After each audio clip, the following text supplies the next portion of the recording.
আমরা ওই রাস্তা দিয়ে এই গাড়িতে করে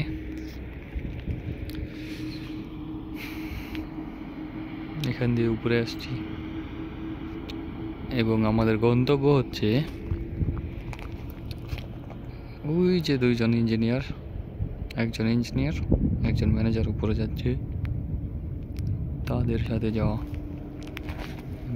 গাড়িতে আমাদের মালামাল আছে, সেগুলো নিয়ে যাবো আমরা।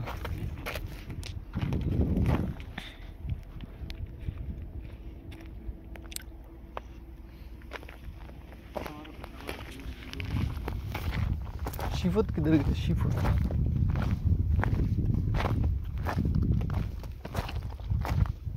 ओ देखो भाई देखो,